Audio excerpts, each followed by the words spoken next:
Cette deuxième crise survient à partir du mois de janvier 1993 entre le maréchal Mobutu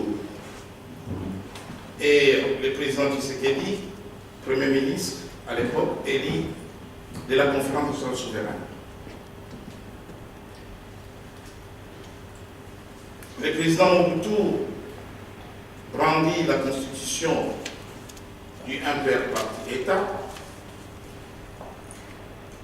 Le Premier ministre Tshisekedi brandit la constitution de la CNES, prise de légitimité.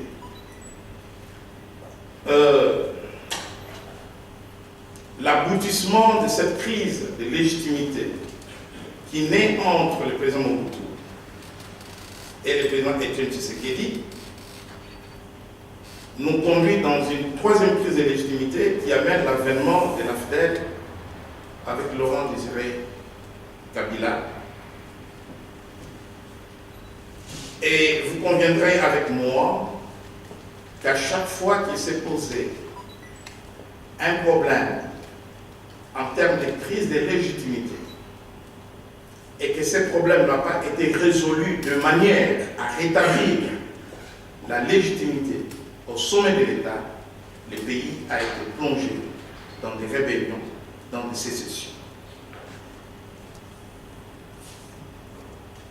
Et Kabila devient président de la République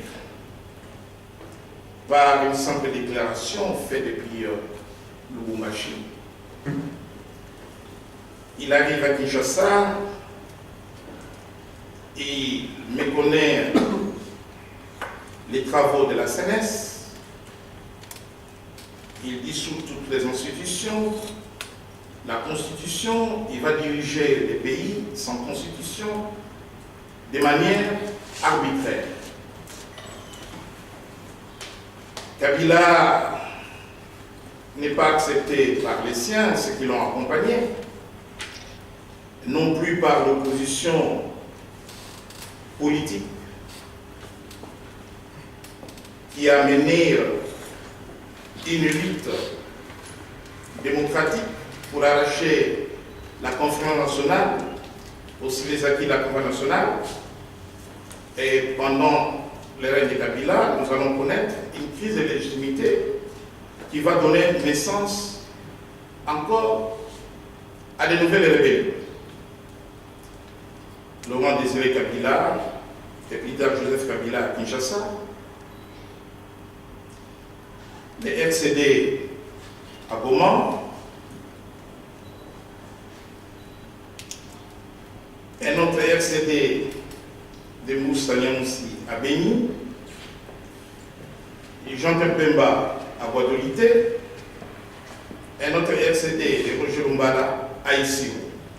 Ce sont des rébellions, des micro-États, avec tous les attributs qu'on peut reconnaître à un État: pouvoir, territoire, armée, police. Et donc, vous conviendrez avec moi que cette troisième crise de légitimité démocratique nous amène aux accords dits de Sun City,